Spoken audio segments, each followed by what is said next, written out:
हमारी वीडियोस सिर्फ और सिर्फ लिखित मूल महाभारत पर आधारित होती हैं।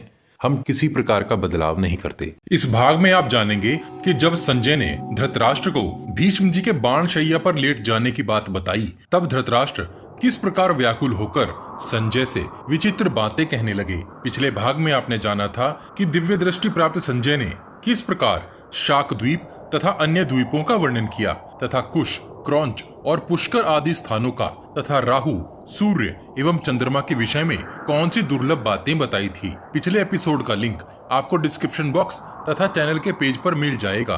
भीष्म पर्व अध्याय 13। वैशंपायन जी बोले, हे भरत नंदन, तदनंतर एक दिन की बात है कि भूत, वर्तमान और भविष्य के ज्ञाता एवं सब घटनाओं को प्रत्यक्ष देखने वाले गोलगण पुत्र विद्वान संजय ने युद्ध भूमि से लौटकर सहसा चिंतामग्न धृतराष्ट्र के पास जाकर और अत्यंत दुखी होकर भरतवंशों के पितामह भीष्म के युद्ध भूमि में मारे जाने का समाचार बताया। संजय बोले, हे महाराज, हे भरत श्रेष्ठ, आपको नमस्कार है। मैं संजय आपकी सेवा में उपस्थित हूँ।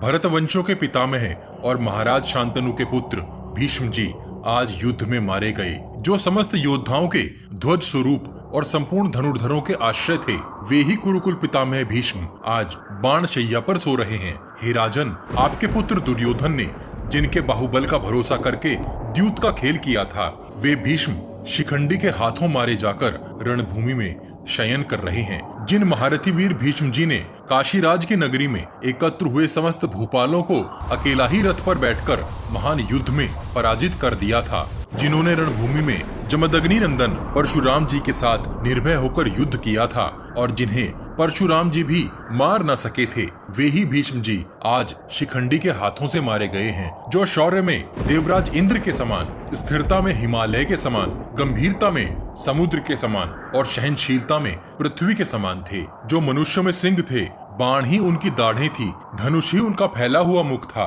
तलवार ही जिनकी जिह्वा थी और इसीलिए जिनके पास तक पहुंचना किसी के लिए भी अत्यंत कठिन था, वे ही आपके पिता भीष्म जी आज पांचाल कुमार शिखंडी के द्वारा मारे गए हैं। जैसे गौओं का झुंड सिंह के देखते देखते ही भय से व्याकुल हो उठता है, उसी प्रकार जिन्हें युद्ध में अस्त्र उठाए देख पांडवों की विशाल वाहिनी भय से उद्विग्न होकर थर थर कांपने लगती थी, वे ही शत्रु सैन्य संहारक भीष्म जी 10 दिनों तक आपकी सेना का संरक्षण करके और अत्यंत दुष्कर पराक्रम प्रकट करते हुए अंत में सूर्य की भांति अस्तांचल को चले गए। जिन्होंने इंद्र की भांति शोभ रहित होकर हजारों बाणों की वर्षा करते हुए 10 दिनों में शत्रु पक्ष के सहस्त्रों सहस्त्र योद्धाओं का संहार कर डाला, वे ही आज आंधी के उखाड़े हुए वृक्ष की भांति मारे जाकर युद्ध भूमि में सो रहे हैं। हे भरतवंशी नरेश, यह सब आपकी ही कुमंत्रणा का फल है, नहीं तो भीष्म जी इस दुर्दशा के योग्य कदापि नहीं थे।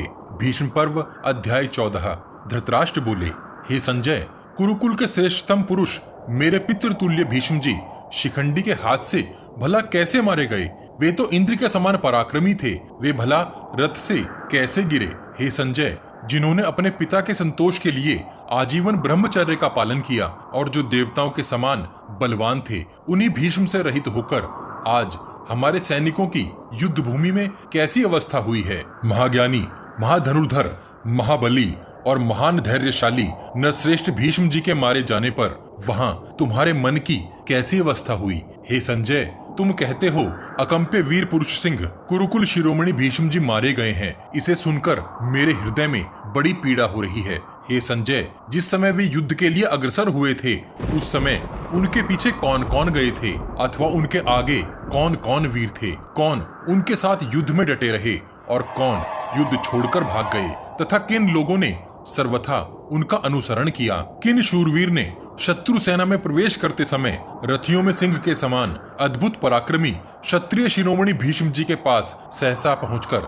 सदा उनके पृष्ठभाग का ही अनुसरण किया? जैसे सूर्य अंधकार को नष्ट कर देता है, उसी प्रकार शत्रुसूदन भीष्म शत्रु सेना का नाश करते थे, जिनका तेज सहस्त्र किरणों वाले सूर्य के समान था, जिन्होंने शत्रुओं को भयभीत कर रखा था, जिन्होंने युद्ध में पांडवों पर दुष्कर पराक्रम किया तथा जो उनकी सेना का निरंतर संहार कर रहे थे, उन अस्त्र विद्या के ज्ञाता दुर्जय वीर भीष्म जी को जिन्होंने रोका है, वे कौन हैं? हे संजय, तुम तो उनके पास ही थे पांडवों ने युद्ध में शांतनु नंदन भीष्म को किस प्रकार आगे बढ़ने से रोका, जो शत्रु पक्ष की सेनाओं का निरंतर उच्छेद करते थे। बाण ही जिनकी दाढ़ी थी, धनुष ही जिनका खुला मुख था, तलवार ही जिनकी जिह्वा थी, उन भयंकर एवं दुर्धुष पुरुष सिंह भीष्म को वहां कैसे मार गिराया गया। मनस्वी भीष्म जी इस प्रकार पराजय के योग्य नहीं थे। वे तो लज्जाशील और पराजय शून्य थे, जो उत्तम रथ पर बैठकर भयंकर धनुष और भयानक बाण लिए शत्रुओं के मस्तकों को अपने बाणों द्वारा काट काट कर उनके ढेर लगा रहे थे। पांडवों की विशाल सेना दुर्धुष कालाग्नि के समान, जिन्हें युद्ध के लिए उद्यत देख सदा कांपने लगती थी, वे ही शत्रुसूदन भीष्म 10 दिनों तक शत्रुओं की सेना का संहार करते हुए अत्यंत दुष्कर पराक्रम दिखाकर सूर्य की भांति अस्त हो गए। जिन्होंने इंद्र के समान युद्ध में 10 दिनों तक अक्षय बाणों की वर्षा करके असंख्य विपक्षी सेनाओं का संहार कर डाला, वे ही भरतवंशी वीर भीष्म जी मेरी कुमंत्रणा के कारण आंधी से उखाड़े गए वृक्ष की भांति युद्ध में मारे जाकर पृथ्वी पर शयन कर रहे हैं। वे कदापि इसके योग्य नहीं थे। शांतनु नंदन भीष्म तो बड़े भयंकर पराक्रमी थे, उन्हें सामने देखकर पांडव सेना उन पर प्रहार ही कैसे कर सकी। हे संजय, पांडवों ने भीष्म के साथ संग्राम कैसे किया? द्रोणाचार्य के जीते जी भीष्म विजयी कैसे नहीं हो सके? उस युद्ध में कृपाचार्य तथा भारद्वाज पुत्र द्रोणाचार्य दोनों के होते हुए भी योद्धाओं में श्रेष्ठ भीष्म जी कैसे मारे गए? भीष्म तो युद्ध में देवताओं के लिए भी दुर्जय और अतिरथी थे। फिर पांचाल राजकुमार शिखंडी के हाथ से वे किस प्रकार मारे गए? विचलित और व्याकुल होकर धृतराष्ट्र आगे बोले, जो रणभूमि में महाबली जमदग्नि नंदन परशुराम जी से भी टक्कर लेने की सदा इच्छा रखते थे, जिनका पराक्रम इंद्र के समान था और परशुराम जी भी जिन्हें पराजित न कर सके थे। हे संजय, महारथियों के कुल में प्रकट हुए वे महावीर भीष्म समर भूमि में भला किस प्रकार मारे गए? यह सब तुम मुझे विस्तार से बताओ, क्योंकि यह समाचार सुनकर मुझे शांति नहीं मिल रही है। हे संजय, कभी युद्ध में पीछे न हटने वाले भीष्म जी का मेरे पक्ष के किन महाधनुधरों ने साथ नहीं छोड़ा? दुर्योधन की आज्ञा पाकर किन किन वीरों ने उन्हें सब ओर से घेर रखा था? हे संजय, जब शिखंडी आदि समस्त पांडव वीरों ने भीष्म जी पर आक्रमण किया, उस समय समस्त कौरवों ने कहीं अच्युत भीष्म जी का साथ तो नहीं छोड़ दिया था? हे संजय, अवश्य ही मेरा यह हृदय लोहे के समान सुदृढ़ है, तभी तो पुरुष सिंह भीष्म जी को मारा गया सुनकर यह विदीर्ण नहीं होता है। जिन दुर्जय वीर भरत भूषण भीष्म जी में सत्य, मेघा और नीति ये 3 अप्रमेय शक्तियां थी, वे युद्ध में भला कैसे मारे गए? वे तो युद्ध में महान मेघ के समान ऊंचे उठे हुए थे। धनुष की टंकार ही उनकी गर्जना थी, बाण ही उनके लिए वर्षा की बूंदें थी और धनुष का महान शब्द ही बिजली की गड़गड़ाहट का महान भयंकर शब्द था। वीरवर भीष्म ने शत्रु पक्ष के रथियों, कुंती कुमारों, पांचालों तथा संजयों को मारते हुए उनके ऊपर उसी प्रकार बाणों की वर्षा की जैसे वज्रधारी इंद्र दानवों पर बाण वर्षा करते हैं। उनका धनुष बाण आदि अस्त्र समूह भयंकर एवं दुर्गम समुद्र के समान थे, बाण ही उसमें ग्राह थे। धनुष विशाल लहरों के समान जान पड़ता था। वह अक्षय, द्वीप रहित, चंचल तथा नौका आदि तैरने के साधनों से शून्य था। गदा और खड़ग आदि ही उसमें मगर के समान थे। वह अश्वरूपी भंवरों से भयावह प्रतीत होता था। पैदल सेना उसमें भरे हुए मत्स्यों के समान जान पड़ती थी तथा शंख और दुंदुभियों की ध्वनि ही उस समुद्र की गर्जना थी। भीष्म जी उस समुद्र में शत्रु पक्ष के हाथियों, अश्वों, पैदलों तथा बहुसंख्यक रथों को वेग पूर्वक डुबो रहे थे। वे समर भूमि में शत्रु वीर के प्राणों का अपहरण करने वाले थे। अपने क्रोध और तेज से दग्ध एवं प्रज्वलित से होते हुए शत्रु संतापी भीष्म को जैसे तट समुद्र को रोक देता है, उसी प्रकार किन वीरों ने आगे बढ़ने से रोका था? शत्रुहंता भीष्म ने दुर्योधन के हित के लिए समर भूमि में जो पराक्रम किया था वह अनुपम है। उस समय कौन कौन से योद्धा उनके आगे थे? किन किन वीरों ने अमित तेजस्वी भीष्म के रथ के दाहिने पहिए की रक्षा की थी? किन लोगों ने दृढ़ता पूर्वक व्रत का पालन करते हुए उनके पीछे की ओर रहकर शत्रु पक्ष के वीरों को आगे बढ़ने से रोका था? कौन कौन से वीर निकट से भीष्म जी की रक्षा करते हुए उनके आगे खड़े थे? और किन वीरों ने युद्ध में लगे हुए शूर शिरोमणि भीष्म के बाएं पहिए की रक्षा की थी? हे संजय, उनके बाएं चक्र की रक्षा में तत्पर होकर किन किन योद्धाओं ने संजय वंशियों का विनाश किया था तथा किन्होंने आगे रहकर सेना के अग्रणी दुर्जय वीर भीष्म जी की सब ओर से रक्षा की थी। हे संजय, किन लोगों ने दुर्गम संग्राम में आगे बढ़ते हुए उनके पार्श्व भाग का संरक्षण किया था और किन्होंने उस सैन्य समूह में आगे रहकर वीरता पूर्वक शत्रु योद्धाओं का डटकर सामना किया था। जब मेरे पक्ष के बहुत से वीर उनकी रक्षा करते थे और वे भी उन वीरों की रक्षा में दत्तचित्त अर्थात एकाग्र मन से लगे थे, तब भी उन सब लोगों ने मिलकर शत्रु पक्ष की दुर्जय सेनाओं को कैसे वेग पूर्वक परास्त नहीं कर दिया।